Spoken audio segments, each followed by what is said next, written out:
Hawah.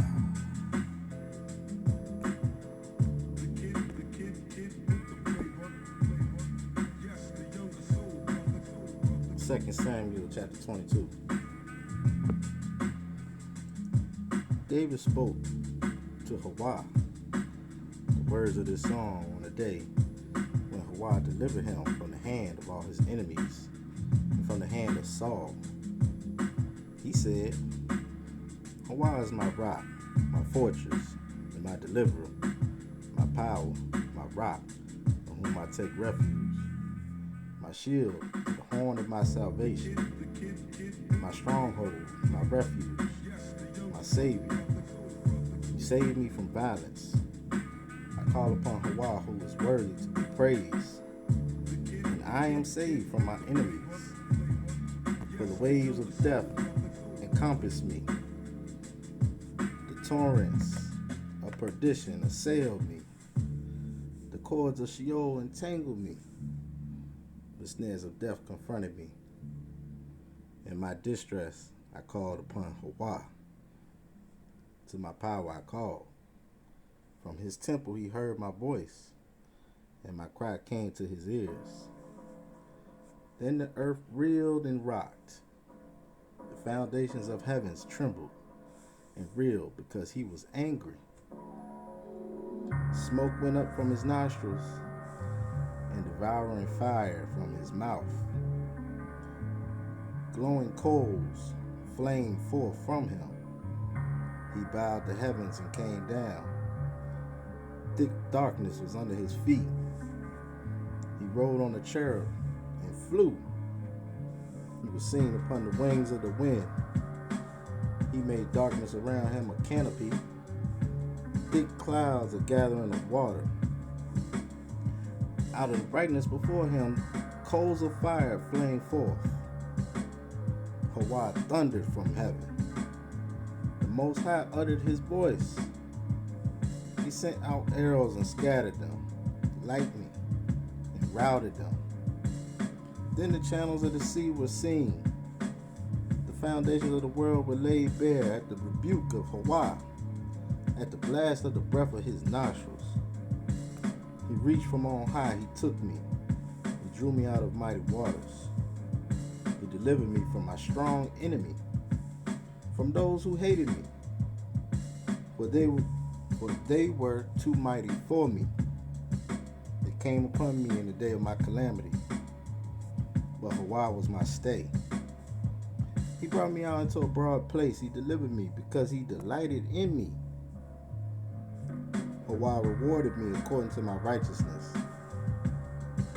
According to the cleanliness of my hands, he recompensed me. For I have kept the ways of Hawah. I have not wickedly departed from my power. For all his ordinances were before me, and from his statutes I did not turn aside. I was blameless before him, and I kept myself from guilt. Therefore Hawah has recompensed me according to my righteousness, according to my cleanness in his sight. With the loyal you show yourself loyal. With the blameless you show yourself blameless. With the pure you show yourself pure. And with the crooked you show yourself shrewd. You deliver a humble people, but your eyes are upon the haughty to bring them down. Indeed, you are my lamp, O Hawah. Hawah lightens my darkness. By you I can outrun a troop, and by my power I can leap over a wall. This power, his way is perfect. The promise of Hawah proves true. He is a shield for all who take refuge in him. For who is Hawah but the Most High? And who is a rock except our power? The Most High, who has girded me with strength, has opened wide my path. He made my feet like the feet of deer, and set my secure on the heights. He trains my hands for war, so that my arms can bend a bow of bronze. You have given me the shield of your salvation. and your help has made me great. You have made me stride freely, and my feet do not slip. I pursued my enemies and destroyed them, and did not turn back until they were consumed. I consumed them. I struck them down so that they did not rise. They fell under my feet. For you girded me with the strength for the battle. You made my assailants sink under me. You made my enemies turn their backs to me. Those who hated me, and I destroyed them. They looked, but there was no one to save them. They cried to Hawaii, but he did not answer them. I beat them fine like the dust of the earth. I crushed them and stamped them down like the myriad of the streets. You delivered me from strife with the peoples. You kept me as the head of the nations. People who I had not known, served me. Foreigners came cringing to me. As soon as they heard of me, they obeyed me. Foreigners lost heart and came trembling out of their strongholds. Hawaii lives. Blessed be my rock and exalted be my power, the rock of my salvation. Hawaii, who gave me vengeance and brought down peoples under me, and brought me out from my enemies. You exalted me above my adversaries. You delivered me from the violent. For this I will extol you, O Hawaii, among the nations, and sing praises to your name. He is a tower of salvation for his king, and shows steadfast love to his anointed, to David and his descendants forever. Ooh, all praises Hawaii. Yeah. It's your man Rail back here again, man. Hope y'all had a good Shabbat. Hope you had a Baruch Shabbat. I'm feeling powered up, feeling ready to go. Ready for the new week. Yeah. I want to say big up. Big up to all my haters, like shout it low. Big up to all my haters. Yeah. Cause see, I realized something a long time ago, right? I realized people who hate me, right? They really don't be having personal issues with me. It's usually, I'm gonna tell you what it is. Usually, it's a spirit that's within inside of them, right? That it sees the spirit inside of me. And that spirit does not like my spirit. So I already know it's a spiritual war, man. I learned that a long time ago. I was hated on all throughout school. But mostly misunderstood, right? Because, yeah, I can come off a little strong, you know. I got the natural born abilities of a leader. You know. But, you know, I like to stay reserved till that right moment comes. And then it's time to show and prove, right? Right. But let's talk about truth for a minute, right? Because that's why I'm here, man. This channel is called Real Truth. And the truth is undisputable, man. That's one thing about the truth. The truth, yeah, the truth will set you free. But the truth is one thing you cannot debate. You know? So, yeah. Let me get this chapter over here in Ecclesiastes right now. We're gonna do a little bit of reading today, y'all. But we're gonna get into it, alright? I hope you stick around to the end. Alright? working class in power. Hope you share this video, man. Let's get it. Ecclesiastes chapter 1. The words of the preacher, the son of David. Talking about Solomon, right? King. And Jerusalem, right? He said, vanity of vanities, says the preacher. Vanity of vanities. All is vanity. What profit has a man of all his labor which he takes under the sun? One generation passes away and another generation comes, but the earth abides forever. The sun also arises and the sun goes down and hastens to his place where he arose. The wind goes toward the south and turns about unto the north. The whirls about continually, and the wind returns again according to his circuits. All the rivers run into the sea, yet the sea is not full. Unto the place from whence the rivers come, thither they return again. All things are full of labor. Man cannot utter it. The eye is not satisfied without seeing, nor the ear filled with hearing. The thing that has been is that which shall be, and that which is done is that which shall be done. And there is no new thing under the sun.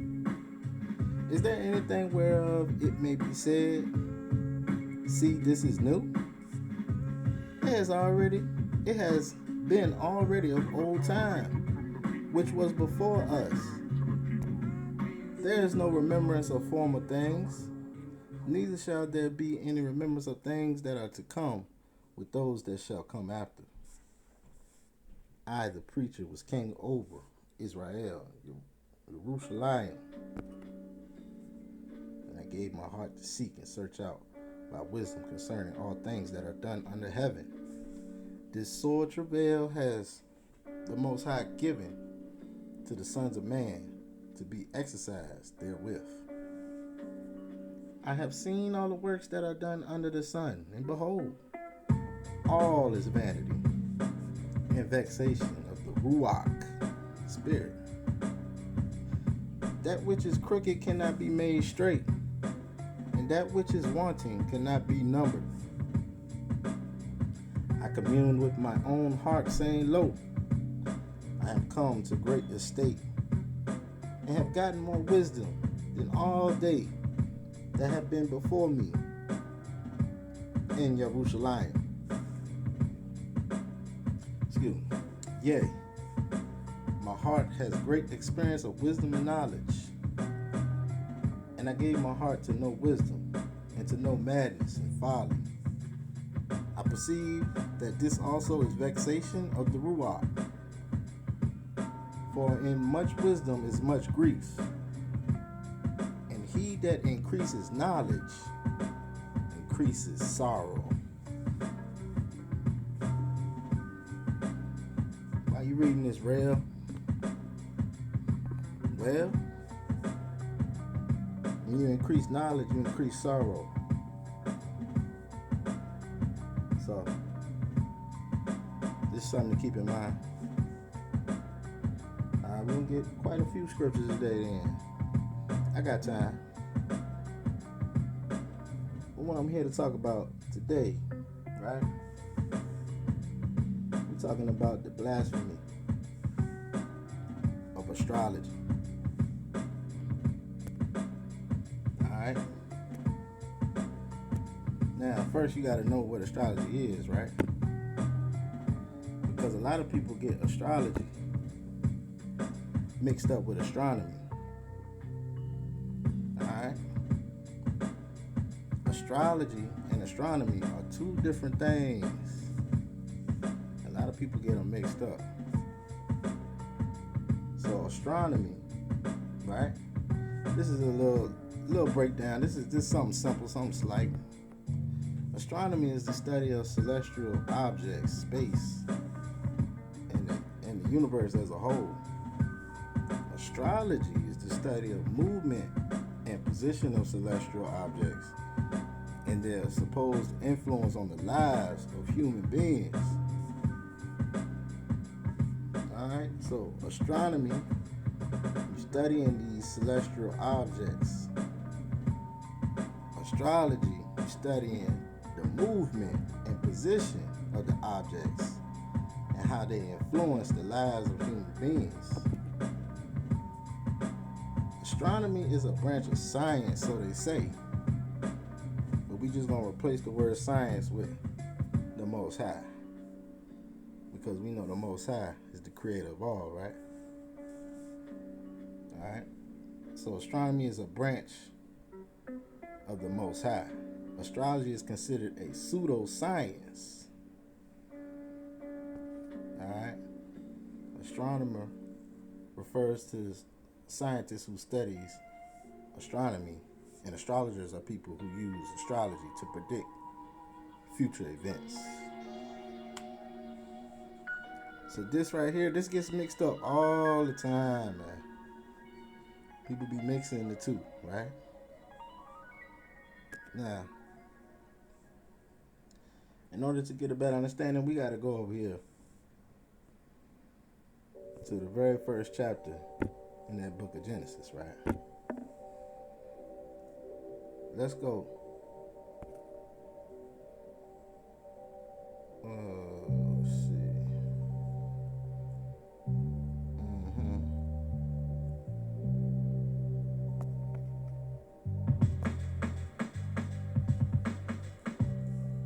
Alright. Verse 14. And Hawa said, let there be lights in the expanse of the heavens to divide the day from the night. And let them be for signs, and for appointed feasts, and for days and years. And let them be for lights in the expanse of heavens to give light upon the earth. And it was so. And Hawa made two great lights, the greater light to rule the day, and the lesser light to rule the night. He made the stars also. And Hawa set them in the expanse of heavens to give light upon the earth, and to rule over the day and over the night, and to divide the light from darkness. And Hawa saw that it was good. And the evening and the morning were the fourth day. Yeah. So, this is what you would consider astronomy. Alright, the Most High is astronomy. Alright, these they call them celestial objects, right? Alright. These are the lights in the expanse of the heavens to divide the day from the night. Alright. Moon, sun. Let them be for signs and for appointed feasts, for days and years. Now, these things got twisted up, right? Alright? This stuff got twisted. Okay? Now, who did it? Well, hold on. You gotta go to Uncle Enoch to see that. Alright? Chapter 9. Alright? Call him Enoch. Karnak.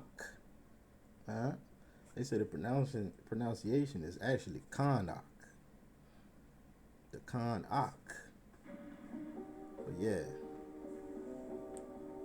If you go right here to chapter 9, right? Let's get the whole chapter in. Then Michael, Gabriel, Raphael, Suriel, and Uriel looked down from heaven and saw the quantity of blood which was shed on earth, and all the iniquity which was done upon it, and said one to another the voice of their cries. The earth deprived has cried even to the gate of heaven. Alright, we're talking about the times. before Noah, right? Right before Noah, right? And now to you, O you Holy One of Heaven, the souls of men complain, saying, bring judgment to us from the Most High. Then they said to their power, Most High, the King, Hawa, alright, the Most High. And then they got King of Kings, right? The throne of your glory is forever and ever and forever. And ever is your name sanctified and glorified. You are blessed and glorified. You have made all things. You possess power over all things. And all things are open and manifest before you. You behold all things. And nothing can be concealed from you. You have seen what Azi has done. How he has taught every species of iniquity upon earth. And has disclosed to the world all the secret things which are done in the heavens. See that? So Azi, right? I ain't gonna say his whole name, but Azi, this guy, he has exposed all the secret things which are done in the heavens. Alright, now you got Shimmy, also has taught sorcery, to whom you have given authority over those who are associated with him. They have gone together to the daughters of men, have lain with them, have become polluted, and have revealed their sins to them. The women likewise have brought forth Nephilim. Thus has the whole earth been filled with blood and with iniquity. And now, behold, the souls of those who are dead cry out and complain even to the gate of heaven. Their groaning ascends, nor can they escape from the unrighteousness which is committed on earth. You know all things before they exist. You know these things, and what has been done by them, yet you do not speak to us. What on account of these things ought we to do to them? So, the reason I'm reading this is because you can see who did it. Alright? Azi, he taught, he gave away all the secrets. Alright? And Shimmy, he taught sorcery. Alright? Yeah. So eventually, they got binded up. Alright? Raphael, he binded Azazel, or Azi, my fault, hand and foot, cast him into the darkness, opening the desert which is in Duadio, cast him in there. Throw upon him hurled and pointed stones, covering him with darkness. There shall he remain forever, cover his face, that he might not see the light. And in the great day of judgment, let him be cast into the fire. Alright? So yeah, man. This is letting you know who did it, right? What the other chapter to tell you? Oh, here you go. Yeah, so Azi, right? He taught men to make swords, knives, shields, breastplates, fabrication of mirrors, workmanship of bracelets, ornaments, use of paint, beautifying the eyebrows. We got makeup, right? Stones of every valuable and select kind, and all sorts of dyes, so that the world became altered. So Azi did a lot, right? This why he get locked up. Impiety increased, fornication multiplied, and they transgressed and corrupted all their ways. Alright, you got Amaza, taught all the sorcerers and dividers of roots, armors the solution of sorcery, Bark, the observers of the stars, Aki, taught the signs, Tammy, taught astronomy. Asa taught the motion of the moon, and men being destroyed cried out, and their voice reached to heaven. So here you go. Alright? The fallen ones came down and messed everything up. Alright? Now, this is where you get your astrology from. Alright? This is where it comes from. Alright? So, let's go over here and let's get it from an ex-astrologer. She gonna tell you, right? Hold on, let's get that real quick. The devil does not want you to watch this video. I am going to be exposing so much darkness. I am going to be exposing astrology and answering the question, can demons tell the future? I am an ex-astrologer. I was really deep into it, and so I'm going to share with you the spiritual secrets, what really happens deep in astrology and why I left, because it is so evil. So the first question is, can demons tell you the future? And the answer is no, they cannot see the future like God can. But if you have ever gone to a psychic or looked at your horoscope and it turned out to be true, here's why. Psychic, when you come in to see a psychic or a medium, they have the ability to communicate with demonic spirits. And so they're communicating with the spirits that have been following you around, that have been assigned to you. That's how they gain information. That's how they can tell you about your past. They can tell you about your future and give you a prediction and say, this is going to happen to you, and this is your husband's going to die, or this and that. And then you receive that. You come into agreement with it in your body, in your soul, in your spirit. And then now you give those demons permission. You give them access into your life to carry out those plans. So it's not that the demons can see the future. Their strategy is to get you to come into agreement with them and with their plan, so then they have a legal right. They have spiritual permission to carry out that act or that outcome. Astrology works similarly but differently. Astrology first attacks your identity. The first step that the devil uses in astrology is to get you to come into agreement and to accept your zodiac sign. This affects your personality and it opens the door for demons to come into your life. If somebody says, I am a Virgo, and they come into agreement with it and they believe it, they open the door for that spirit.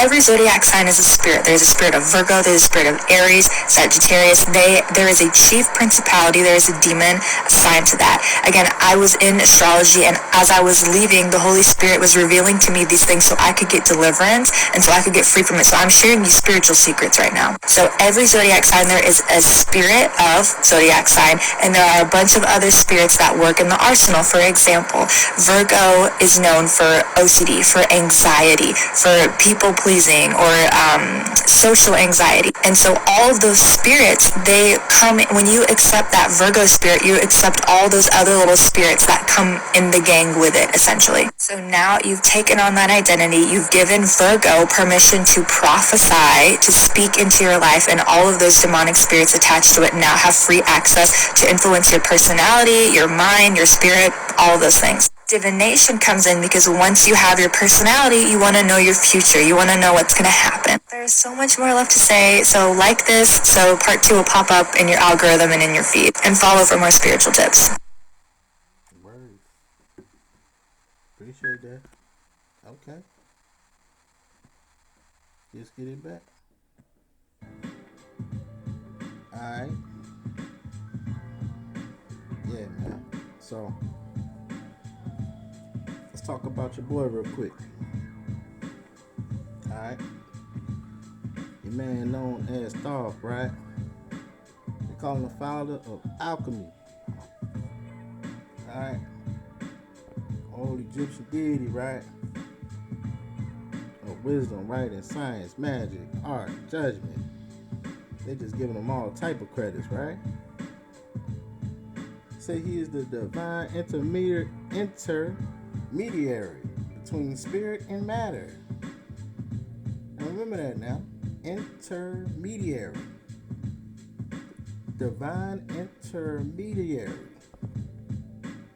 also known as the god of the dead. Alright? Said in myth of Osiris, it was Thoth who gave Isis the word she used to resurrect him after she gathered all the dismembered pieces of Osiris' body. Right? So, if you know about Osiris, man, that's just a play off of Nimrod. Alright? So this is actually coming from a root of real people, right? Alright? But yeah, the ancient Egyptians regarded Thoth as one self-begotten and self-produced. It was said that he spoke the first word of creation. Now, come on, man. Alright? They said Thoth was born at the beginning of time from the lips of. Now they got Ra. Alright? I'm just going to cut to the chase and tell you straight up. This right here is the same as Lucy, who you would call the devil. Alright? He's got many names. Alright? Same thing. Alright? They say that Lucy was the first of the angels to be created. Alright? So he was the most beautiful one. Then he started rebelling. Alright? This is what happened. He got mad. He got mad at the Most High. And then so he started rebelling. He got jealous when the crown was given to man. Because when man was made, supposedly he had a crown. Adam, right? And Lucy didn't want to bow down to him. Alright? So, he rebelled. The first of the rebellions, he took a third of the angels down with him. Right? This is the same character right here, Thoth, man. Alright? And he goes by many names. Alright? He created this whole, they give him credit for wisdom, writing, science, magic. Alright, this is the father of astrology right here. Alright? He did a lot. You see? The categories on the right: alchemy, astrology, reflections, rhetoric, tarot. So, this guy right here, Thoth. He's the same as your boy, right? JC. Alright? A lot of people don't know that. We got a little similarity right here. You see Thoth over here healing horse's right eye by spitting on it, touching it. Alright? That's in the Book of the Dead. Alright? And then you got JC on the right. He's healing a blind man by spitting on him, spitting on his eyes and touching him. That's also in the Book of the Dead. That's in Mark. Alright? New Testament. Book of the Dead. Alright? Same thing, man. It's nothing new under the sun. Alright? They just made it they made it family friendly. And you got people to worship them. You know? But let's get another little quick video.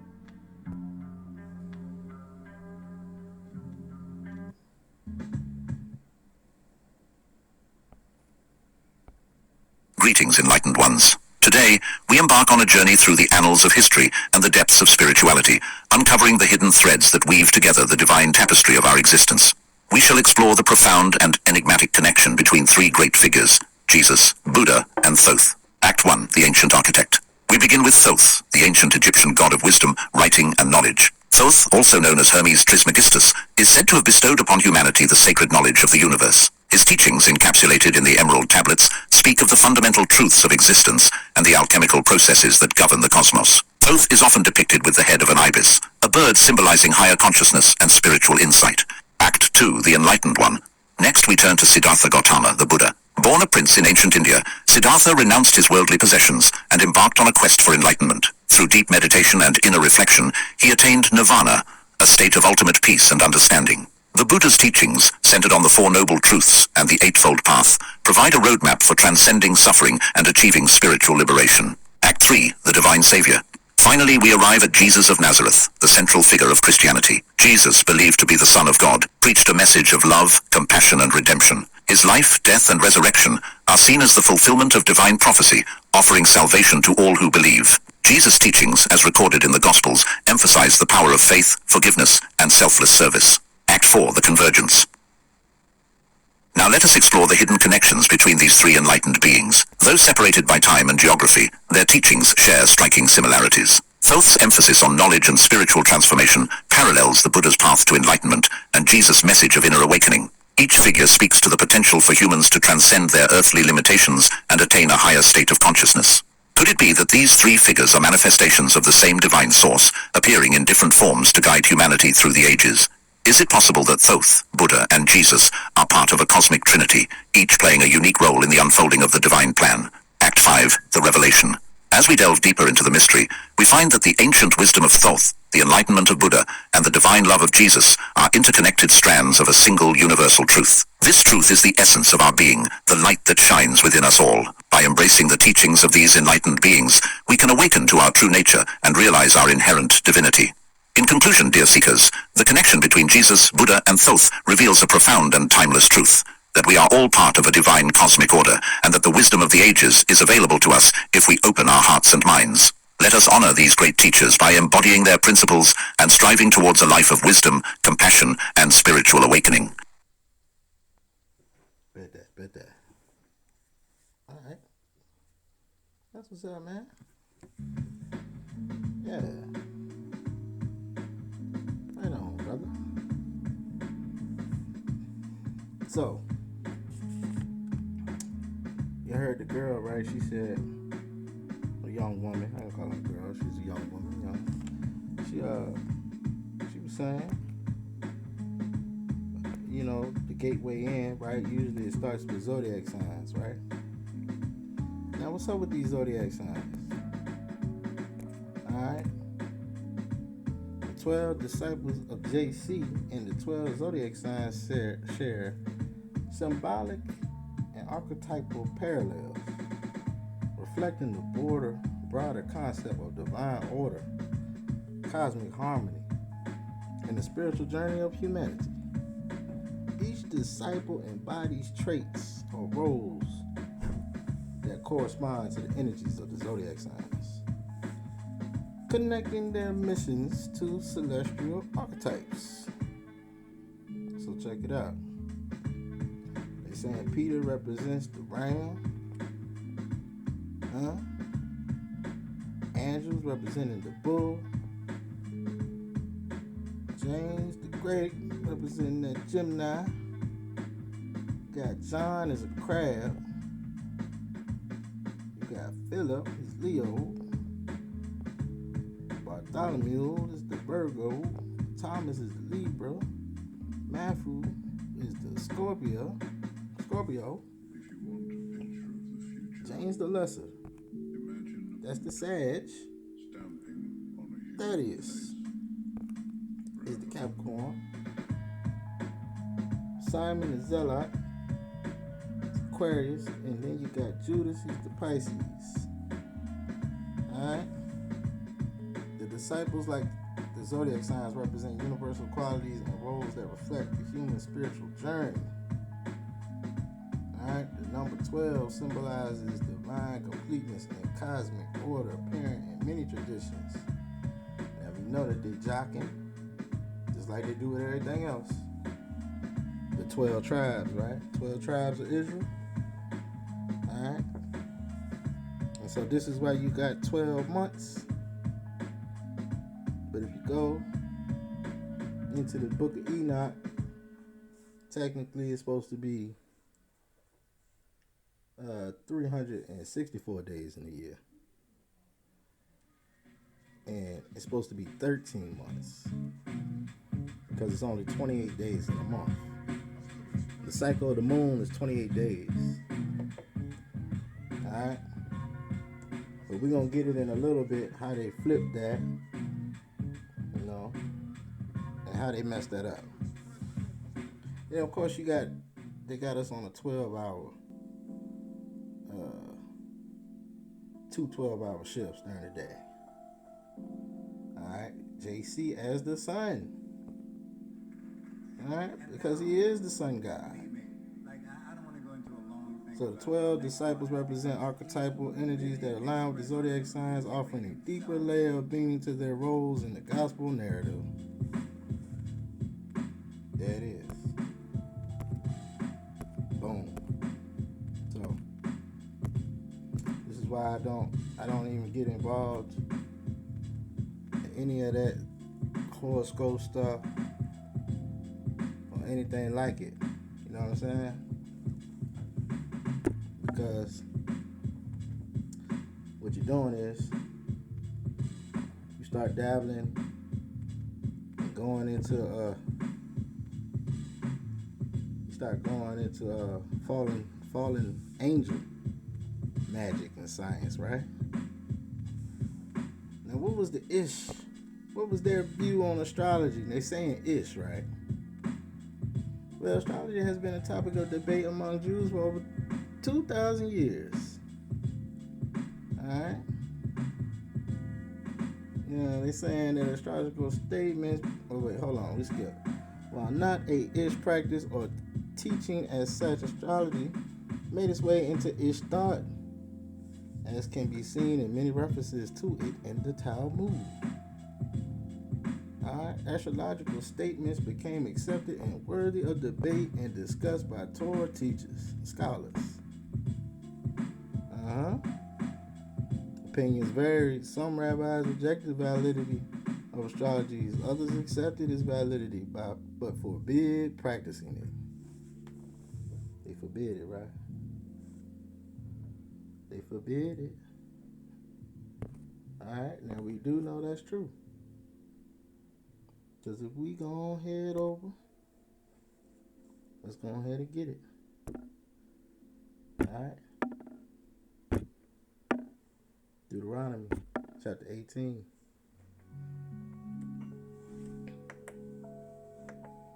Alright.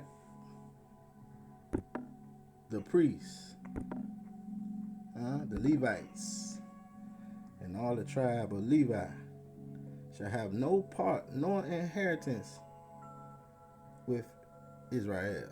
They shall eat the offerings of Yahweh made by fire and his inheritance. So the Levites get the special purposes, right? Alright. And they get they the ones that get paid, right?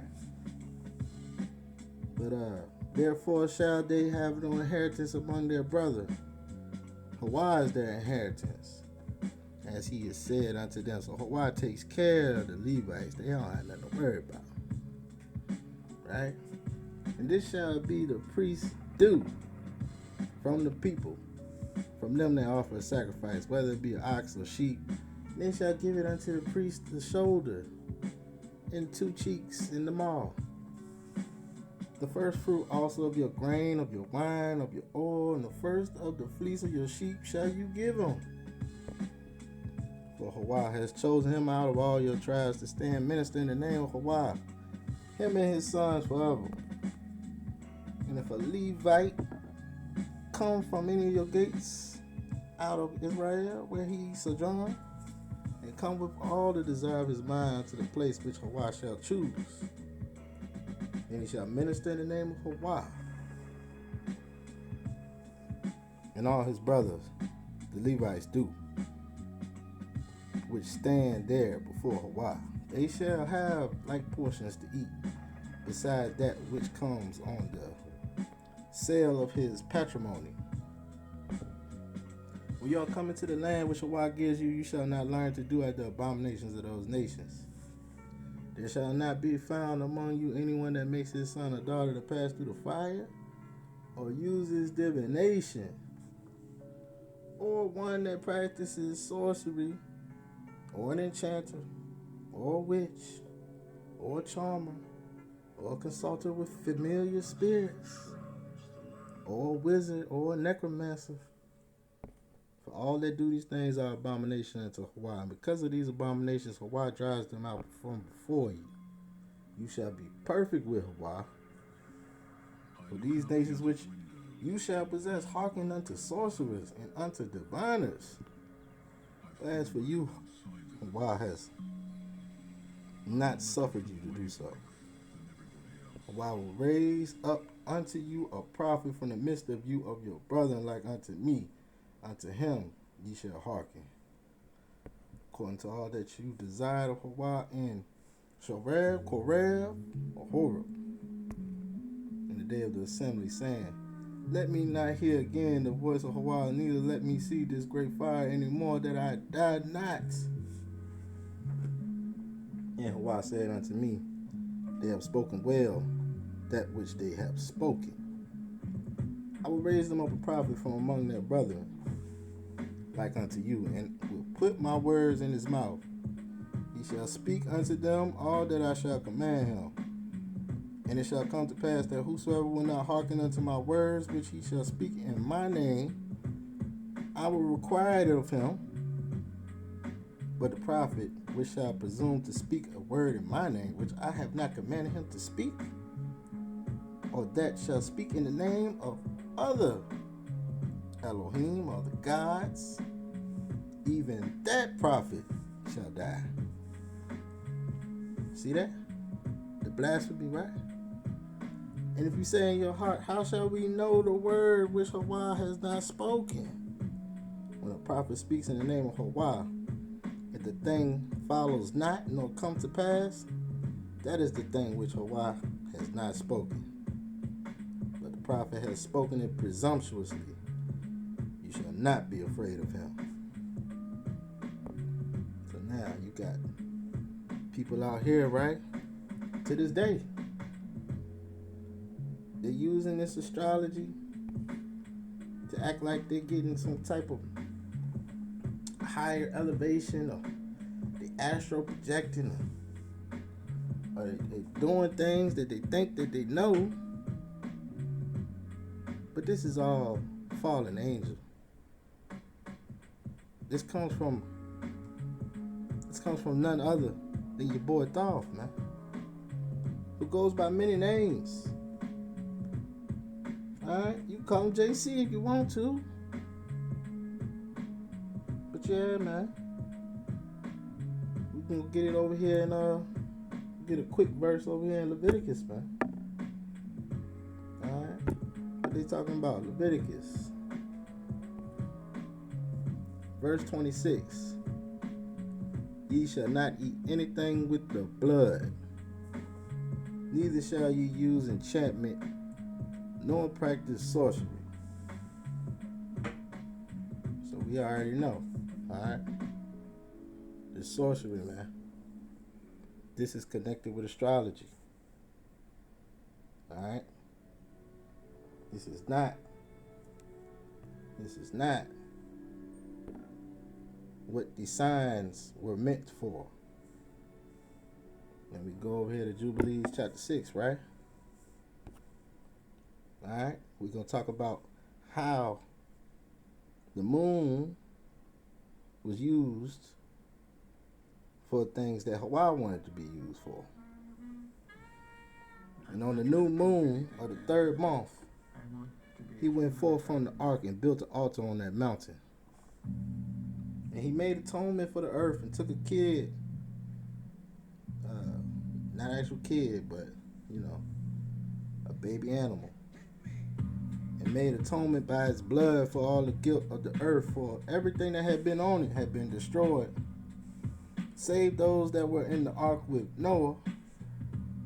And he placed the fat thereof on the altar. He took an ox and a goat and a sheep and the babies, salt and turtle dove, and the young of a dove, and placed an ascending smoke sacrifice on the altar, and poured down offering mingled with oil, sprinkled wine, and strewed frankincense over everything, caused a goodly savor to arise, acceptable before Hawa. And Hawa smelled the goodly savor, and he cut a covenant with him, that there should not be any more a flood to destroy the earth. In all the days of the earth, seed time and harvest should never cease. Cold and heat, summer and winter, and the day and night should not change their order, nor cease forever. Alright? And you increase and multiply upon the earth, and become many upon it, and be a blessing upon it. The fear of you and the dread of you I will inspire in everything that is on the earth and the sea. And behold, I have given unto you all beasts and all winged things, and everything that moves on the earth, and the fish in the waters, and all the things for food, as the green herbs. I have given you all things to eat. But flesh with the life thereof, with the blood, ye shall not eat. For the life of all flesh is in the blood, lest your blood of lives be required. At the hand of every man, at the hand of every beast will I require the blood of man. Whoso sheds man's blood by man, shall his blood be shed, for in the image of Hawa he made man. And you increase ye, multiply on the earth. And Noah and his sons swore that they would not eat any blood that was in any flesh, and he cut a covenant before Hawa forever, throughout all the generations of the earth in his mouth. On this account he spoke to you, that you should cut a covenant with the children of Israel in this month, upon the mountain with an oath, that you should sprinkle blood upon them because of all the words of the covenant which Hawa made with them forever. Alright? Now we know this is a conversation the angels were having with Moshe at the time, right? So that's why they talk. That's who they're talking to right there. Alright? And this testimony is written concerning you, that you should observe it continually, so that you should not eat on any day any blood or beast or birds or cattle during all the days of the earth. And the man who eats the blood of a beast or cattle or birds during all those days of the earth, he and his seed shall be rooted out of the land. And do you command the children of Israel to eat no blood, so that their names and their seed may be before Hawa continually? And for this Torah there is no limit of days, for it is forever. They shall observe it throughout their generations, so that they may continue supplicating on behalf with blood before the altar every day, and at the time of morning and evening they shall seek forgiveness on your behalf perpetually before Hawa, that they may guard it and not be rooted out. He gave Noah and his sons a sign that there should not again be a flood on the earth. He set his bow in the cloud for a sign of eternal covenant, that there should not again be a flood on the earth to destroy it all the days of the earth. For this reason it is ordained and written on the heavenly tablets that they should celebrate the feast of tabernacles in this month once a year, to renew the covenant every year. Which feast is that, man? Gotta look that one up. I think it's tabernacle. And this whole feast was celebrated in heaven from the day of creation to the days of Noah, 26 jubilees and 5 weeks of years. Noah and his sons observed it for 7 jubilees and 1 week of years, till the day of Noah's death. And from the day of Noah's death, his sons did away with it until the days of Abraham.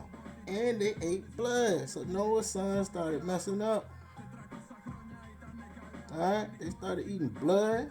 As soon as Noah died, they started cutting up. But Abraham observed it, and Isaac and Jacob and his children observed it up to your days. And in your days, the children of Israel forgot it until ye celebrated it anew on this mountain. And do you command the children of Yasharel to observe this feast and that all their generations for a commandment unto them? One day in the year in this month they shall celebrate the feast. For it is the feast of Shavuot and the feast of first fruits of the wheat harvest. This feast is twofold and of a double nature according to what is written in grave concerning it. Celebrate it. Alright. For I have written in the Sefer of the first Torah, and that which I have written for you, that you should celebrate it in its season, one day in the year. And I explain to you a sacrifices that the children of Israel should remember and celebrate it throughout their generations in this month, one day in every year. And on the new moon of the first month, and on the new moon of the fourth month, and on the new moon of the seventh month, and on the new moon of the 10th month, all the days of remembrance, and the days of the seasons and 4 divisions of the year. These are written and ordained as a testimony forever. And Noah ordained them for himself as feasts for generations forever. Alright? So that they have become thereby a memorial unto him.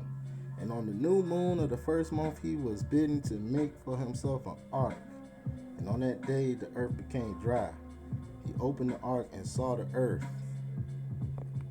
On the new moon of the fourth month of the months, the mouths of the depths of the abyss beneath were closed. And on the new moon of the seventh month, and all the mouths of the abysses of the earth were open, and the waters began to descend into them. And on the new moon of the 10th month, the tops of the mountains were seen, and Noah was glad. And on this account he ordained for himself as feasts for a memorial forever, and thus are they ordained. And they placed them on the heavenly tablets. Each had 13 weeks from one another past their memorial, from the first to the second, from the second to the third, and from the third to the fourth. And all the days of the commandment will be 52 weeks of days, and these will make the entire year complete. Thus it is engraved and ordained on the heavenly tablets. And there is no neglect in this commandment for a single year, or from year to year. And command you, the children of Israel, that they observe the years according to this reckoning 364 days. So why we got 365 then? And these will constitute a complete year, and they will not disturb its time from its days and from its feasts, for everything will fall out in them according to their testimony, and they will not leave out any day nor disturb any feast. But if they do neglect and do not observe them according to this commandment, then they will disturb all their seasons, and the years will be dislodged from this order, and they will disturb the seasons, and the years will be dislodged, and they will neglect their ordinances. And all the children of Israel will forget, and will not find the paths of the years, and will forget the new moons, and see the seasons and Shabbats.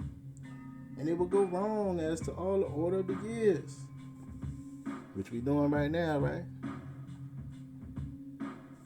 For I know from henceforth what I declared unto you, it is not of my own devising.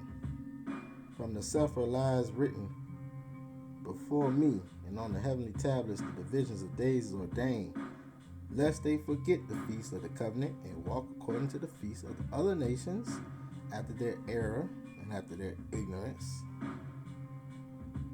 That's what it is, ignorant, and they're committing errors. For there will be those who will surely make observations of the moon, how it disturbs the seasons, and comes in from year to year 10 days too soon. See this?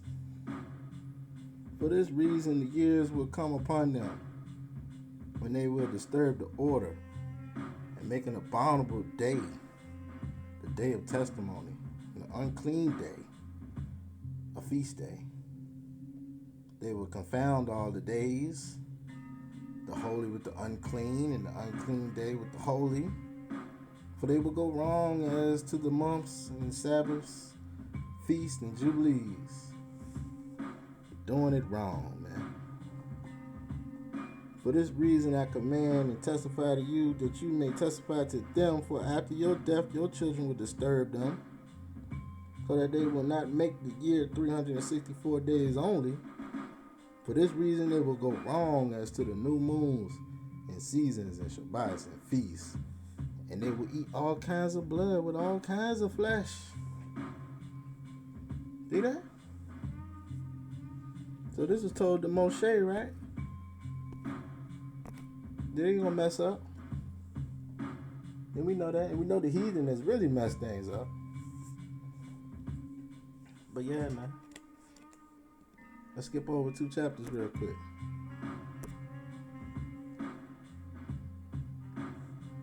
Alright, I'm not gonna read this whole chapter, but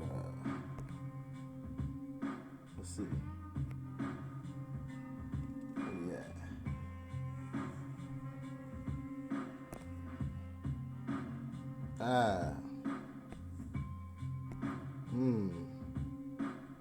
Start at the beginning real quick, alright?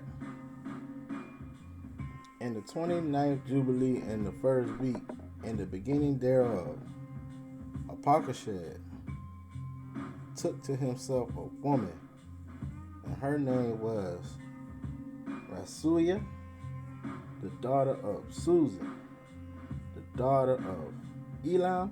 It's Elam, right? Elam. Not Elam. Okay.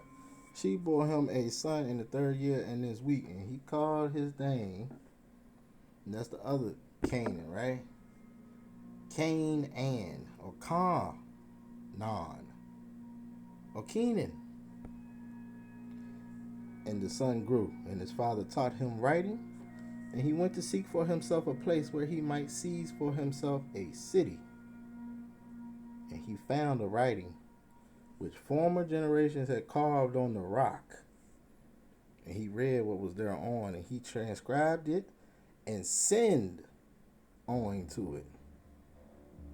For it contained the teaching of the watchers, in accordance with which they used to observe the omens of the sun, and the moon and stars, and all the signs of heaven. See that? So he found zodiacs and astrology and all that fallen angel stuff that Dolph and them taught. And he sinned by keeping it. Right? And he wrote it down and said nothing regarding it. So he just did this sneakily. He snuck this.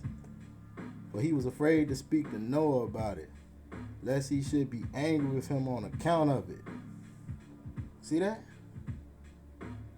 So that lets you know right there. You ain't supposed to be fooling with that, man. Noah know what's up. Wasn't Noah perfect? He's a perfect man, right? So he was scared to talk to Noah about it. He found what the watchers had left on a rock. But he ain't show Noah. Right? Yeah, he ain't show him. Now,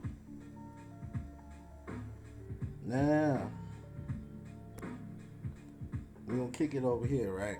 Because a lot of people is getting this stuff twisted, man. So I'm here to show you, man. That's what I'm here for. I'm not here to be nobody's friend. I'm here to give you the truth. That's my job. You know what I'm saying? And if we become friends, that's cool. But you know, the Bible tell you, scriptures tell you, it's hard to find a good friend anyway.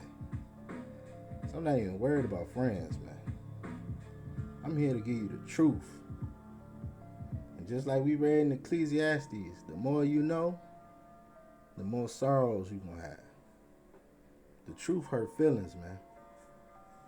But this is the truth, man. Right? Because you got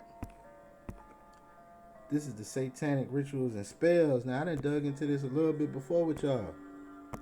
Alright, this is the Joy of Satan Ministries. This is what they believe in right here. This is their guidelines. Alright? They letting you know everything up in here. Well, not everything. But what they can put out there. Right? So, let's see what they talking about. Now, we just read about how the new moons and stuff, right? How they were supposed to be used, and guess what? They doing stuff with the moon too. Of course. Because they have to mimic and mock and rebel against the Most High. This is the whole thing. Alright? Satan's whole mission was to try to replace the Most High by any means necessary, so you can worship him instead of the Most High. So he's mimicked and mocked everything. He couldn't come up with anything new of his own. He's mimicked and mocked everything. And the problem is a lot of our Aquas, brothers and sisters, they falling into these traps, man. Alright? Me personally, I don't want nothing to do with any of this type of stuff. I don't want to talk about my horoscopes. I don't want to talk about none of that type of stuff that got to do with what the heathen talking about, man. Because you talking the same talk that these heathens talking, man. You start falling into this trap of idolatry, which is the same reason we got jammed up in the first place. Alright? You see they got all this stuff right here, right? Now, we're talking about Thoth, right? This is given by Thoth. Everything with a star next to it. So Zodiac's given to you by Thoth, man. Alright? Yeah, he has secret knowledge from the Most High. But do you think he gave it to you the way that the Most High is supposed to give it to you? No. Alright? No. Alright? And if they using this stuff, you know you ain't supposed to be touching it. No. The way that you get back to the Most High is by keeping the commandments, man. Alright? Not by digging into any of this stuff. This is all fallen angel magic, man. Alright? That's all it is. Some people think that they're getting a higher learning, man. You might think what I'm saying is basic. But good, I want it to be basic, man. I want it to be basic so the common person can see what I'm saying. Because our people can't even get past the first two commandments. They can't even get past the first two commandments, man. Which is the first commandment, but you know, you could say first two. Yeah. So you see what they got going on right here with these signs, right? Here's your zodiac wheel. This is what he found on the rock, man. He tried to keep it in secret, man. Alright. This got to do with yeah.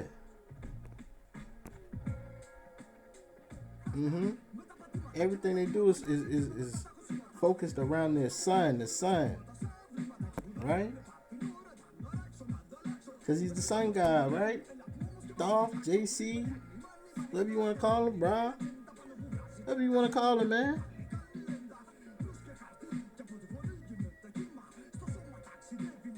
Hold up, man. What is this? Oh, we gotta skip past that. Alright.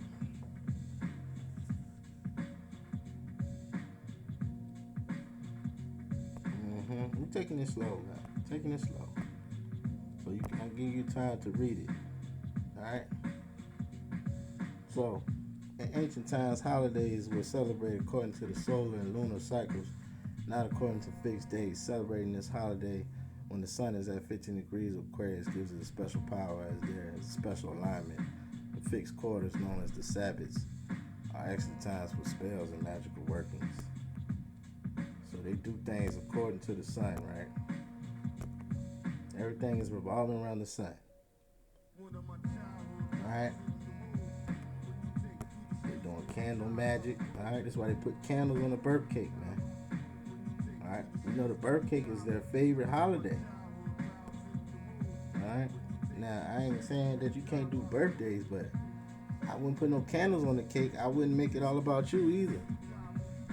You know, be happy, be grateful for a new year, but yeah, I wouldn't go all out because then you turn it into a self-worship day.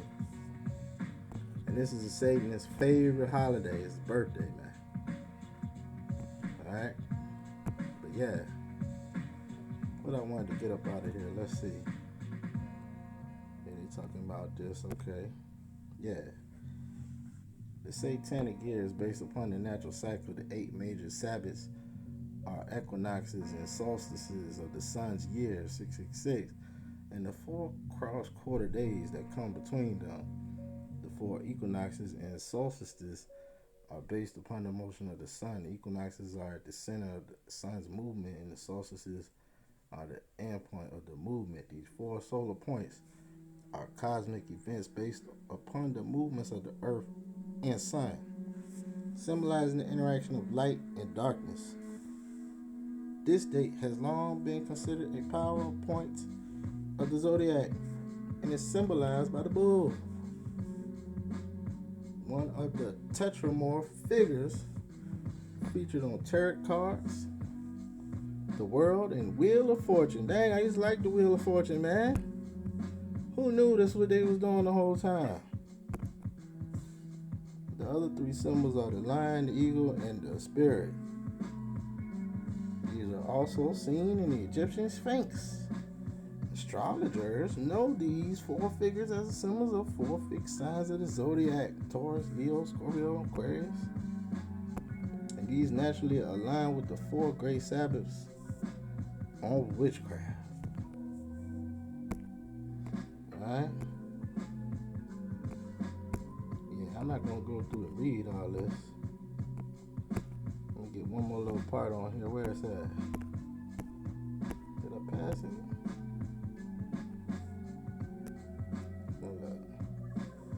Alright, here we go. Let's talk about their rituals, man. Their favorite thing to do is rituals, right? Alright, their rituals. Alright, because a ritual is just a religious practice. But we know the Most High is not about religions. The Most High is just about keeping that law. Okay? Man made religions. Actually, fallen angels made religion, and man adopted it. But they ring the bell first, right? So this is why you got bells in school. This is why you got big bells on churches, right? Alright, turning counterclockwise, they invoke the 4 crown princes of hell. Alright. Now, they're giving you the 4 names. These are the 4 princes. Alright. To me, they're all the same. Just different names. But yes, when I saw this, I said, oh, that's kind of sounding like, is that all I want to get out of here today? Let me make sure. Yeah, we ain't gonna go deep into this. Let's go ahead and get up off of this. But yeah, when I saw this, hold on, man, get me up out of here, man, before it get ugly. Alright, I thought about the 4 horsemen of the apocalypse, right? So, what's up with these 4 horsemen in the apocalypse? Well, this is New Testament stuff. Alright, but it was interesting because when I started digging into it, of course, they're going to jack off the books of Ezekiel and Zechariah. You know, they like to steal, right? And, yeah, they say the 4 horsemen is conquest, war, famine, and death. Now, ain't this what happened when you got those plagues and those curses put on you? Then you get conquered by conquistadors, and Then you go to war, and then you have to deal with famine and death, right?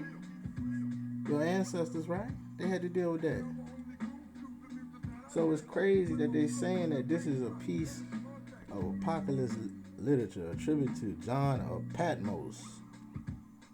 Alright, and then I'm like, who is this John of Patmos? They saying John the Revelator. So I guess he wrote the book of Revelation.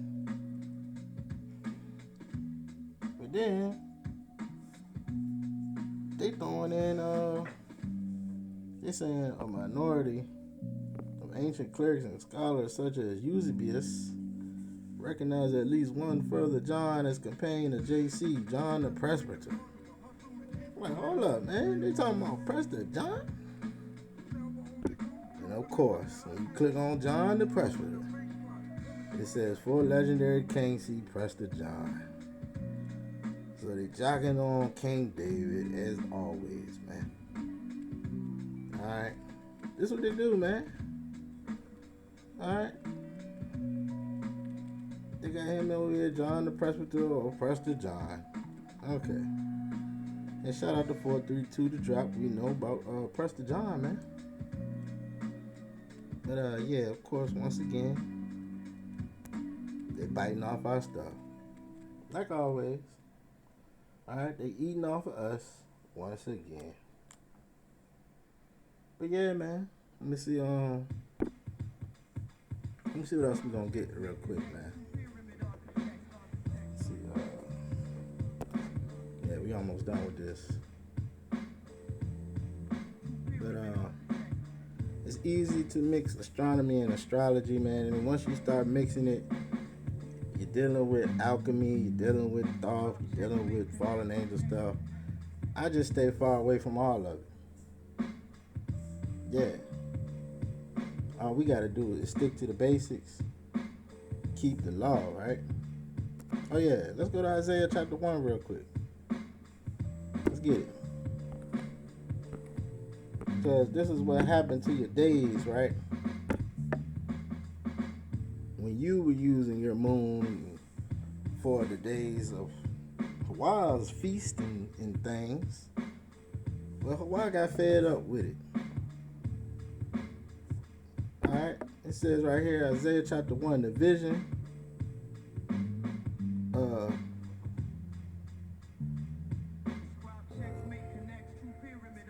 Which name is that?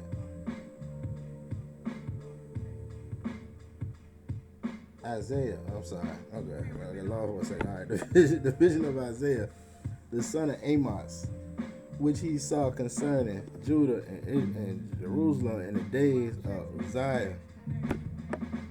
Alright, hold up. Let me make sure I'm getting these names right. Yeah. Alright. Jotham, Ahaz. Alright.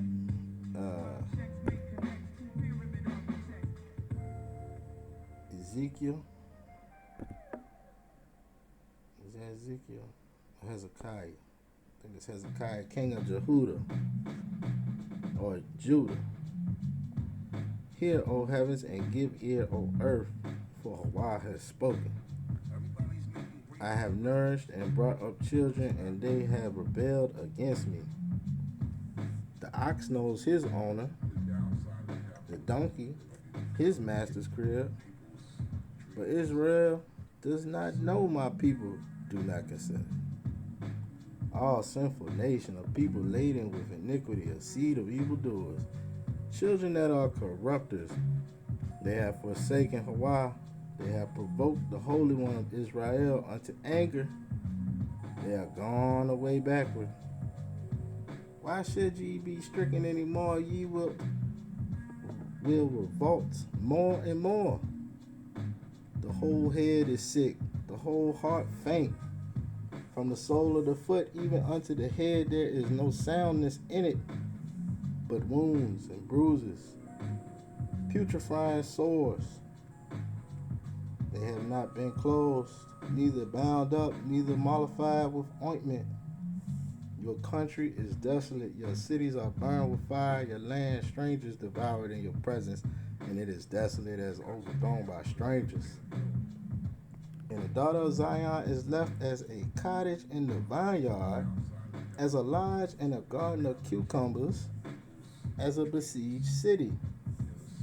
Except Hawaii had left us a very small remnant. We should have been as Sedom or Sodom, and we should have been like Gomorrah. Hear the word of Hawaii, ye rulers of Sodom.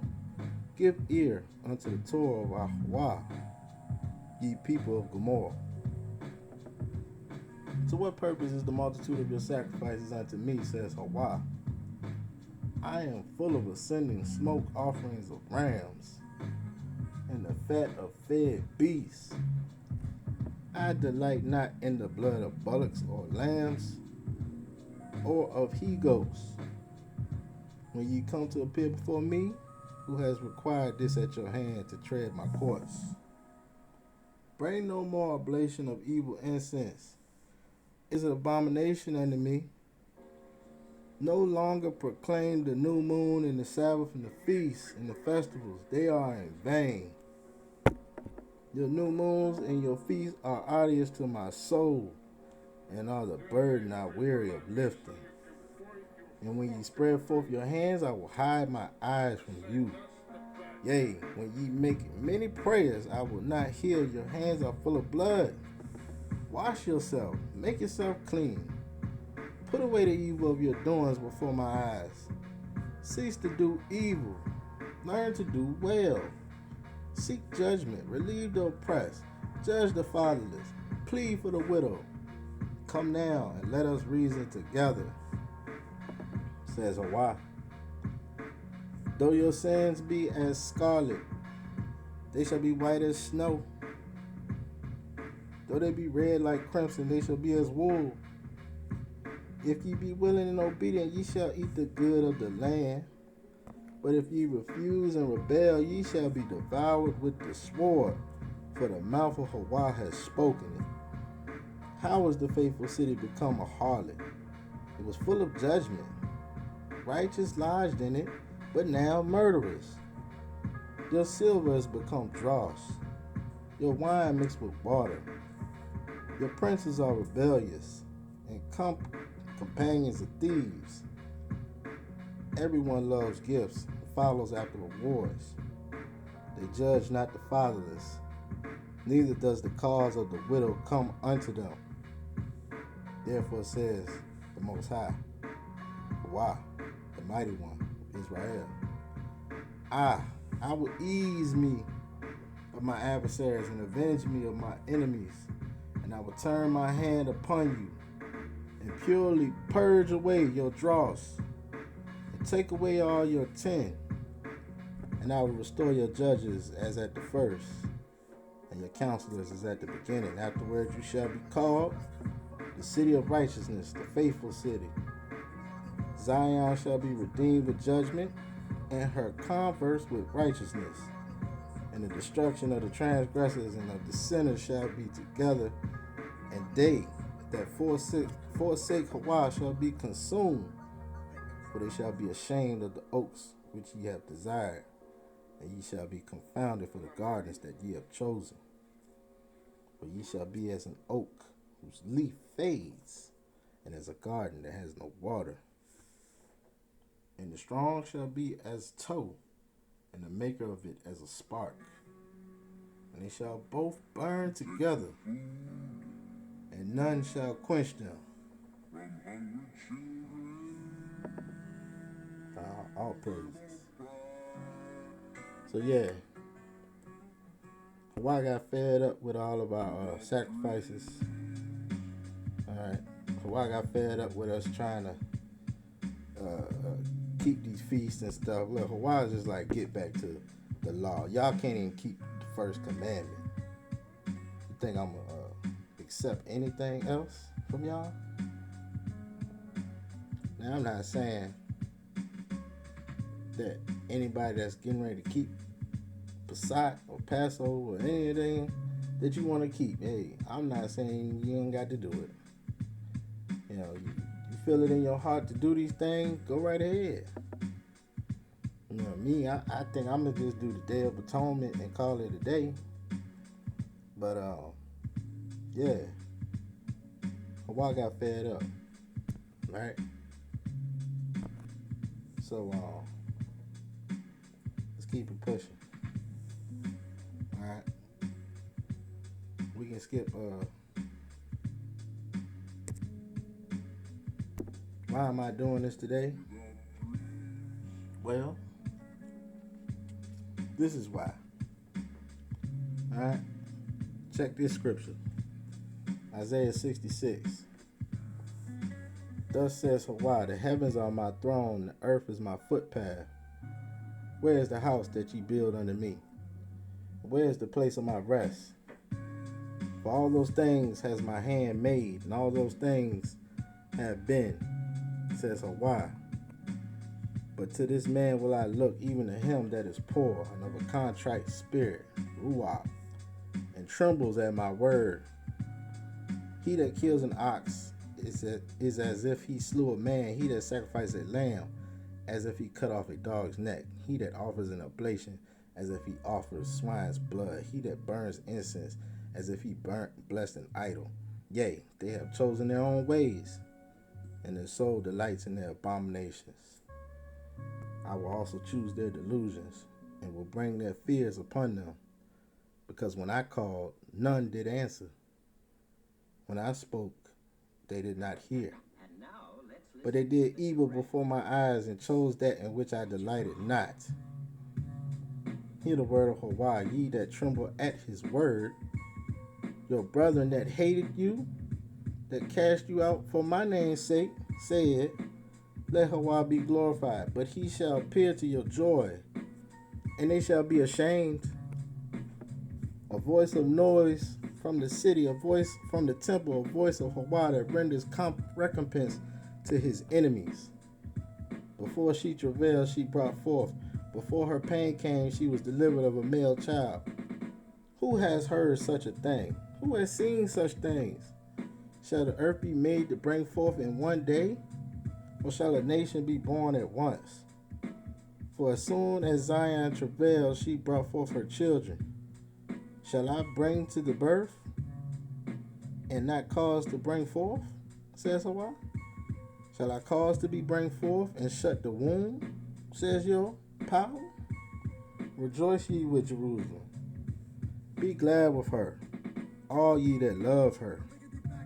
Rejoice for joy with her, all ye that mourn for her, that ye may suck and be satisfied with the breast of her consolations, that ye may milk out and be delighted with the abundance of her glory. For thus says Hawaii. See, I ain't gonna tell you nothing, right? I'm gonna let Hawaii speak.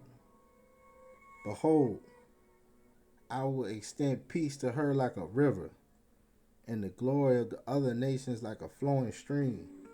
Then shall ye suck. Ye shall be born upon her sides, and be dandled upon her knees.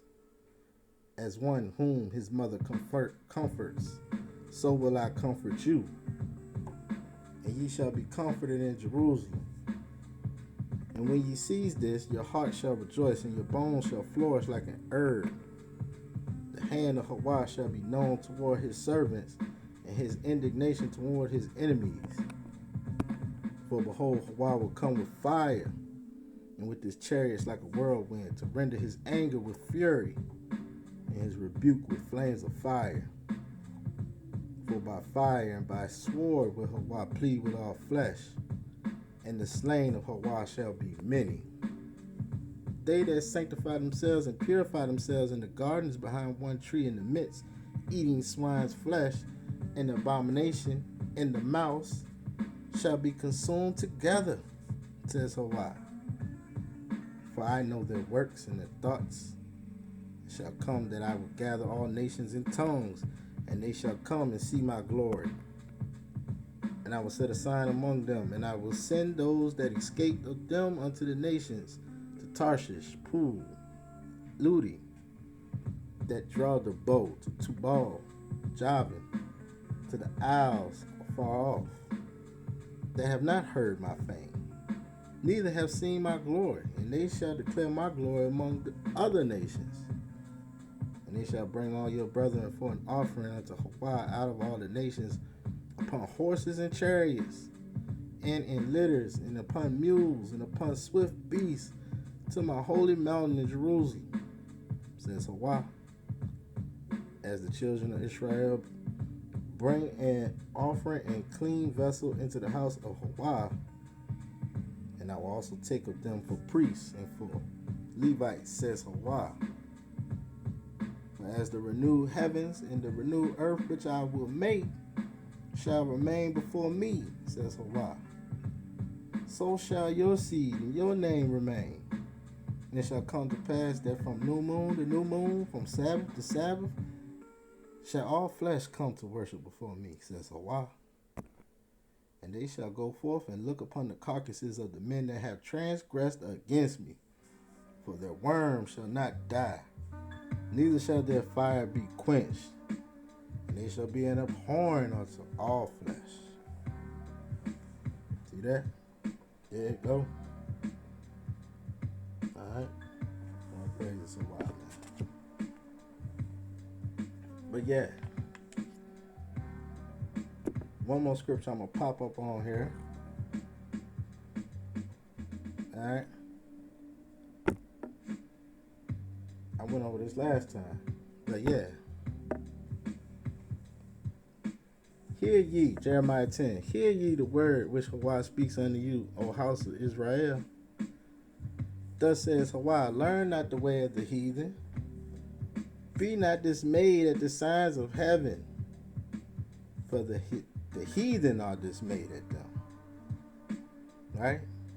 So, just because something's going on, we ain't supposed to be worried about that. You're not supposed to be scared. Not supposed to be, yeah. These things, these signs in heaven, they're for signs. But you're not supposed to be worried because of what's going on up there. Leave that to the heathens, right? That's not for us. Alright? Hawaii just wants us to get back to this. Where it's at.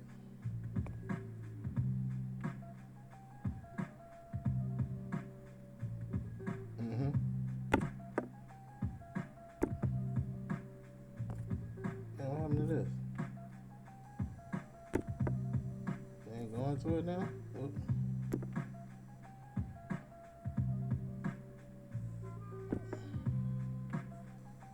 Okay. Well, they don't want me to click on it. Anyway, yeah, here we go. Yeah, get back to this, man. This was found in Ohio, man. Alright? 10 Commandments or the Decalogue. This is how you get back. This is the only thing that you need to get back to. Alright? You start dibbling and dabbling into too much stuff, man, you getting caught up. This is what I'm focused on right here. Alright? Our people can't even get past the first commandment. And no, I'm not worried about those that perish, that's gonna perish. But yes, that day has not come yet, and there's still a lot of people out there that may be on the fence, that may need that push to come over here to the side of Hawaii. That's what I'm here for. I'm here for them, for those that want to hear, those that want to listen. That's the only reason I'm on here. Alright? This right here, found in Ohio. Alright? Is that Moshe on the cover? What he got on his head? Is that a fro? You got the fro out. Got the blowout. Yeah. Here for this right here. Alright? Where is that, man? You want to pop it up? There we go. Yeah, them 10 Commandments, man. Now this right here has only got 9 lines, so is it 9 or 10? And you see they try to scratch it out. Alright? But that's out there in New Mexico, man. Yeah, you know. There it is. Alright, they left you a little sign. That's what you got to get back to. Alright. Now, I got a little video I'm going to throw in here right quick. This is something related to what Drop was talking about. I figured I'd just throw something in there, you know. I thought this was interesting. This is what came to mind, right? Now this, if you haven't ever seen the movie Prometheus, right? This is the beginning of when the alien was first born. Alright? There's a lot of hidden meanings in this movie. But I just thought this was interesting, man. This is just a little extra bonus. This is some bonus drop I'm throwing in here. But yeah, let's check it out real quick, man.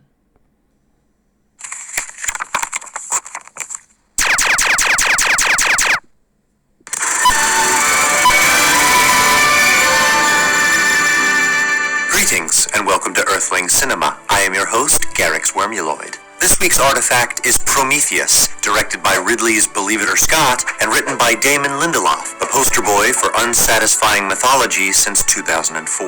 The film takes place in the distant past, the year 2089. Two human archaeologists, Shaw and Holloway, find a Hollywood star map on the wall of a cave. Since they don't have any plans for the rest of the decade... So you know they always got to throw comedy in there when they telling the truth, right? So that's what he doing right now. But yeah, listen to what he's talking about, though. Other than a work thing they can totally skip, they figure why not hop over to that star system and see what's shaken. 4 years of incredibly slow space flight later, a ship called the Prometheus arrives on an empty moon, and nothing happens for the rest of the movie. Just kidding. Everything happens. For one, there's this building, so that's pretty wild, and also some big dead dudes. These guys are called the Engineers, and they are the proud owners of the galaxy's most powerful sunscreen, SPF Infinity, and beyond. Sensing the audience's boredom, David, the crew's resident android/prankster, makes off with a flagon of dark liquid from the Engineerium. He mixes some of it into his famous strawberry margarita and gives it to Holloway on the house. His money's no good here. Emboldened by his newfound alcoholism, Holloway enlists Shaw on an expedition to Bone Town, which of course is an archaeologist's favorite town. Soon, Holloway starts feeling under the weather, so Vickers, the mayor of the Prometheus, hits him with the only hangover cure she knows, fire. Meanwhile, Shaw uses a big laser to cure herself of a bad case of squid belly. It's only when another crew member goes on a crew bender that they realize the margarita mix is actually a biological weapon and could really use more salt. David discovers an engineer in one of those Michael Jackson sleep chambers, so they wake him up for a gab sesh. Unfortunately, engineers are super cranky before their morning cup of coffee.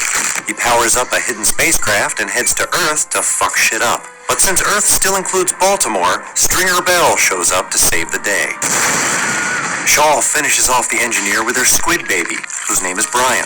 Then Shaw and David's severed head off to the engineer homeworld to ask them what the dealio is, because that worked out so well last time. Finally, an alien bursts out of the engineer's chest for fan service purposes.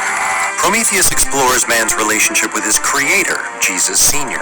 The title references the Greek god Prometheus, who, according to legend, gave humans fire for their protection, and not just from hangovers. His act angered his stepdad Zeus, who considered the knowledge of fire to be the province of the gods. The crew of the Prometheus similarly seek forbidden knowledge. What we hope to achieve was to meet our makers, to get answers, why they even made us in the first place.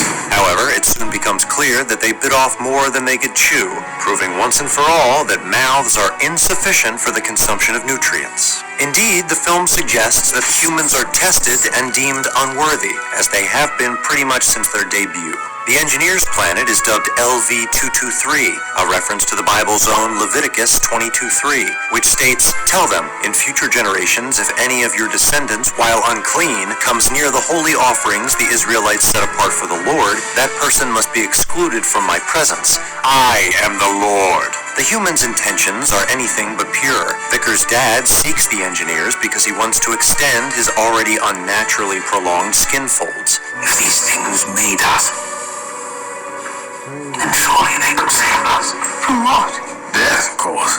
When he finally meets his maker, you don't need a theology degree to see it doesn't go well. The engineer's wrath may be explained by examining the Promethean theme of sacrifice. In the legend, as punishment for helping an already doomed race, the titular Titan was banished and chained to a rock, where every day a sky horse tore out his liver and ate it. The Titan, Prometheus, wanted to give mankind equal footing with the gods. For that, he was cast from Olympus. The film includes numerous visual cues that remind us of the torments Prometheus suffered for his act of Lamborghini mercy. Echoing his sacrifice, the engineers must die in order to create new planetary life. In light of their philosophy on life and death, it is unsurprising that the selfish Wayland is deemed a punk bitch.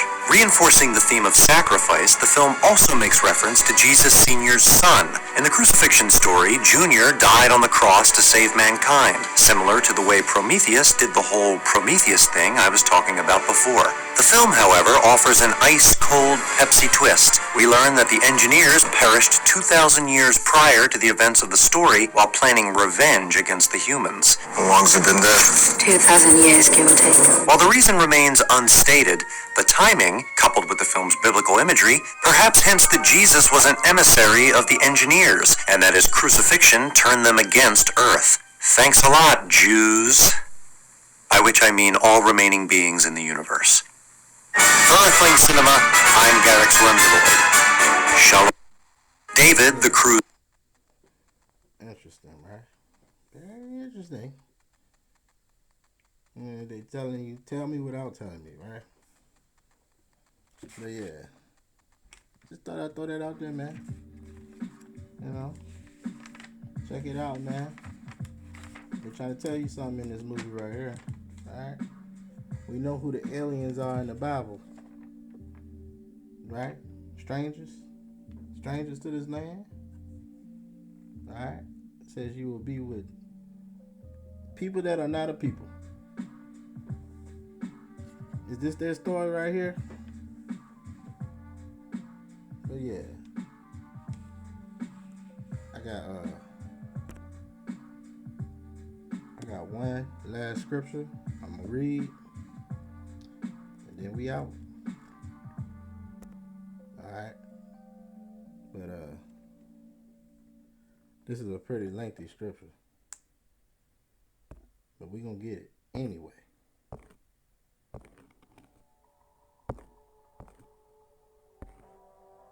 Alright, thank y'all for rocking with me. Like I said, there's no hate towards anybody, you know. But yeah, man, be careful out there, man. That's all I can say. Alright? Our people got to get back to rule number 1 before they can do anything else. But let's get Psalms 119. Like I said, this ain't a shot at nobody, man, you know. I just don't like, you know, people throw stones and hide their hands, right?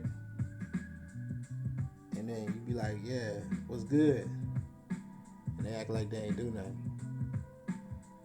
You know what I'm saying? But yeah, man, it's all Ahab over here. Yeah, I still rock with you anyway. I ain't got a hating bone in my body, man. But I had to get it off my chest.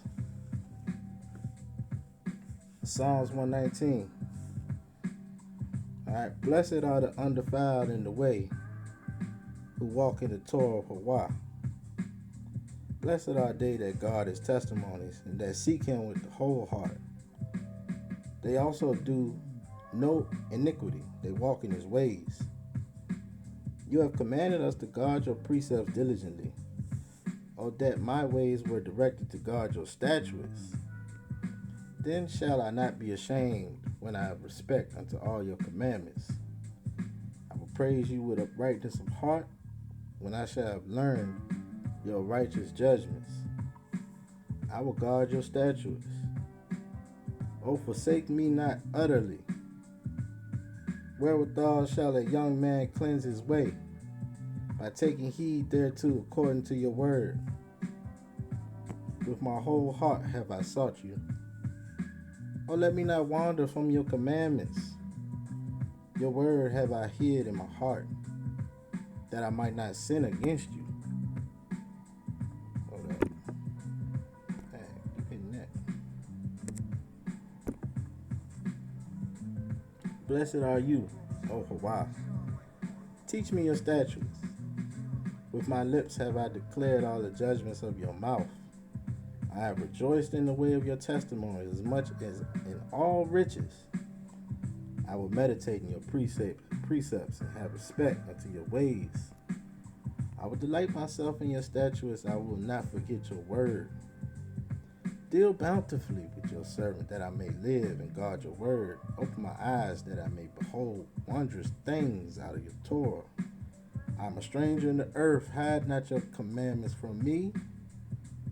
My soul breaks for the longing that it has unto your judgments at all times. You have rebuked the proud that are cursed, which do err from your commandments. Remove from me reproach and contempt, for I have kept your testimonies. Princes also did sit and speak against me, but your servant did meditate in your statutes. Your testimonies also are my delight and my counselors. My soul cleaves unto the dust. Quicken me according to your word. I have declared my ways, and you have heard me. Teach me your statutes. Make me understand the way of your precepts, so I shall talk of your wondrous works. My soul melts for heaviness. Strengthen me according to your word. Remove from me the way of lying, and grant me your Torah graciously. I have chosen the way of truth. Your judgments have I laid before me. I have stuck unto your testimonies, O Hawaii. Put me not to shame. I will run the way of your commandments when you shall enlarge my heart. Teach me, O Hawaii, the way of your statutes, and I shall guard it unto the end. Give me understanding, and I shall guard your Torah. Yea, I shall keep it with my whole heart. Make me go in the path of your commandments, for therein do I delight. Incline my heart unto your testimonies, and not to the covetousness. Turn away my eyes from beholding vanity, and quicken me in your way. Establish your word unto your servant who is devoted to your fear.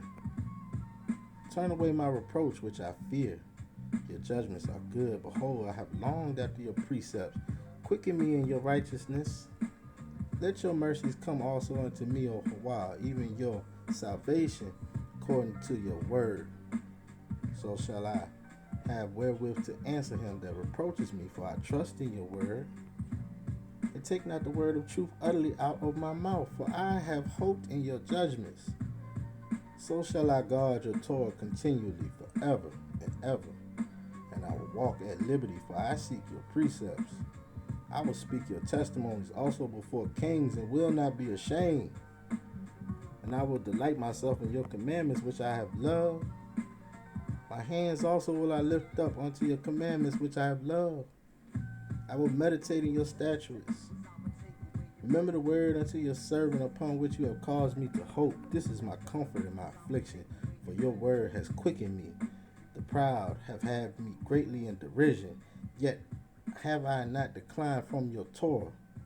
I remembered your judgments, O Hawaii, and have comforted myself. Horror has taken hold upon me because of the wicked that forsake your Torah. Your statutes have been my songs in the house of my pilgrimage. I have remembered your name, O Hawaii, in the night have guarded your Torah. This I had because I kept your precepts. You are my portion, O Hawaii. I have said that I would guard your words. I entreated in your favor with my whole heart. be merciful unto me according to your word.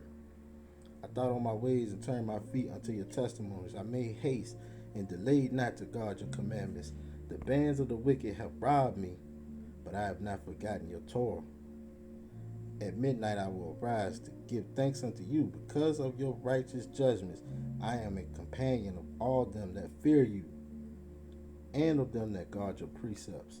The earth, O Hawa, is full of your mercy. Teach me your statutes. You have dealt well with your servant, O Hawa, according to your word. Teach me good judgment and knowledge, for I have believed your commandments. Before I was afflicted, I went astray, but now have I guarded your word. You are good and do good. Teach me your statutes. The proud have forged a lie against me, but I will guard your precepts with my whole heart. Their heart is as fat as grease, but I delight in your Torah. It is good for me that I have been afflicted, that I might learn your statutes. The Torah of your mouth is better unto me than thousands of gold and silver. Your hands have made me and fashioned me. Give me understanding that I may learn your commandments. They that fear you will be glad when they see me, because I have hoped in your word. I know, O Hawa, that your judgments are right, and that you in faithfulness have afflicted me. Let I pray you, your merciful kindness be for my comfort, according to your word unto your servant. Let your tender mercies come unto me, that I may live, for your Torah is my delight. Let the proud be ashamed, for they dealt perversely with me without a cause. But I will meditate in your precepts. Let those that fear you turn unto me, and those that have known your testimonies. Let my heart be sound in your statutes, that I be not ashamed. My soul faints for your salvation, but I hope for your word. My eyes fail for your word, saying, when will you comfort me? For I am become like a bottle in the smoke, yet do I not forget your statutes. How many are the days of your servant? When will you execute judgment on them that persecute me? The proud have dug pits for me, which are not after your Torah. All your commandments are faithful. They persecute me wrongfully. Help me. They had almost consumed me upon earth, but I forsook not your precepts. Quicken me after your loving kindness, so shall I guard the testimony of your mouth. Forever, O Hawa, your word is settled in heaven. Your faithfulness is unto generations. You have established the earth, and it abides. They continue this day according to your ordinances, for all are your servants. Unless your Torah had been my delights, I should then have perished in my affliction. I will never forget your precepts, for with them you have quickened me. I am yours, save me, for I have sought for your precepts. The wicked have waited for me to destroy me, but I will consider your testimonies. I have seen the end of all perfection, but your commandment is exceeding broad. Oh, how I love your Torah. It is my meditation all day. You, through your commandments, have made me wiser than my enemies, for they are ever with me. I have more understanding than all my teachers, for your testimonies are my meditation. I understand more than the ancients, because I guard your precepts. I have refrained my feet from every evil way, that I might guard your word. I have not departed from your judgments, for you have taught me. How sweet are your words unto my taste, yea, sweeter than honey to my mouth. Though your precepts I get understanding, therefore I hate every false way. Your word is a lamp unto my feet, a light unto my path. I have sworn 7 oaths, and I will perform it, that I will guard your righteous judgments. I am afflicted very much. Quicken me, O Hawa, according to your word. Except I beseech you, the free will offerings of my mouth, O Hawa, teach me your judgments. My soul is continually in my hand, yet do I not forget your Torah. The wicked have laid a snare for me, yet I erred not from your precepts. Your testimonies have I taken as a heritage forever, for they are the rejoicing of my heart. I have inclined my heart to perform your statutes always, even unto the end. I hate vain thoughts, but your Torah do I love. You are my hiding place and my shield. I hope in your word. Depart from me, ye evildoers, for I will guard the commandments of my power. Uphold me according to your word, that I may live, and let me not be ashamed of my hope. Hold me up, and I shall be safe, and I will have respect unto your statutes continually. You have trodden down all of them that err from your statutes, for their deceit is falsehood. You put away all the wicked of the earth like dross. Therefore I love your testimonies. My flesh trembles for fear of you, and I am afraid of your judgments. I have done judgment and justice. Lead me not to my oppressors.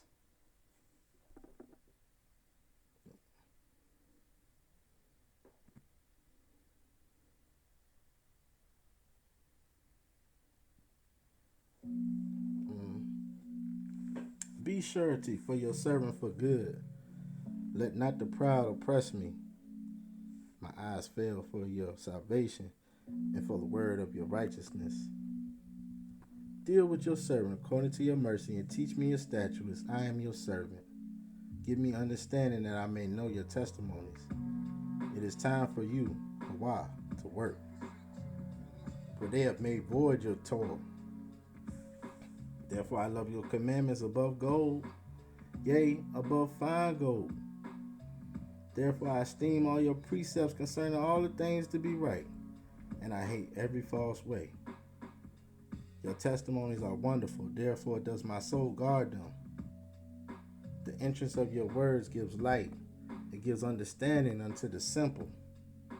I opened my mouth and panted, for I longed for your commandments. Look upon me and be merciful unto me, as you used to do unto those that love your name. Deliver me from oppression of man, so I will guard your precepts. Make your face to shine upon your servant. Teach me your statutes. Rivers of waters run down my eyes, because they guard not your Torah. Righteous are you, O Hawa, and upright are your judgments. Your testimonies that you have commanded are righteous and very faithful. My zeal has consumed me, because my enemies have forgotten your words. Your word is very pure, therefore your servant loves it. I am small and despised, yet do I not forget your precepts. Your righteousness is an everlasting righteousness, and your Torah is the truth. Trouble and anguish have taken hold on me, yet your commandments are my delights. The righteousness of your testimonies is everlasting. Give me understanding, and I shall live. I cried with my whole heart, hear me, O Hawa, I will guard your statutes. I cried unto you, save me, and I shall guard your testimonies. I prevented the dawning of the morning and cried, I hoped in your word. My eyes prevent the night watches, that I might meditate in your word. Hear my voice according to your loving kindness, O Hawa, quicken me according to your judgment. They draw nigh that follow after mischief. They are far from your Torah. You are near, O Hawa. All your commandments are truth. Concerning your testimonies, I have known of old that you have founded them forever. Consider my affliction and deliver me, for I do not forget your Torah. Plead my cause and deliver me. Quicken me according to your word. Salvation is far from the wicked, for they seek not your statutes. Great are your tender mercies, O Hawa. Quicken me according to your judgments. Many are my persecutors and my enemies, yet do I not decline from your testimonies. I beheld the transgressors and was grieved, because they did not guard your word. Consider how I love your precepts. Quicken me, O Hawa, according to your loving kindness. Your word is true from the beginning. Every one of your righteous judgments endures forever. Princes have persecuted me without a cause, but my heart stands in awe of your word. I rejoice at your word as one that finds great spoil. I hate and abhor lying, but your Torah do I love. 7 times a day do I pray you because of your righteous judgments. Great peace have they which love your Torah, and nothing shall offend them. I have hoped for your salvation and done your commandments. My soul has guarded your testimonies, and I love them exceedingly. I have guarded your precepts and your testimonies, for all my ways are before you. Let my cry come near before you, O Hawa. Give me understanding according to your word. My lips shall utter praise when you have taught me your statutes. My tongue shall speak of your word, for all the commandments are righteousness. Let your hand help me, for I have chosen your precepts. I have longed for your salvation, O Hawa. Your Torah is my delight. Let my soul live, and it shall praise you, and let your judgment help me. I have gone astray like a lost sheep. Seek your servant, for I do not forget your commandments. Loud wow. All praises. All right. Ahai.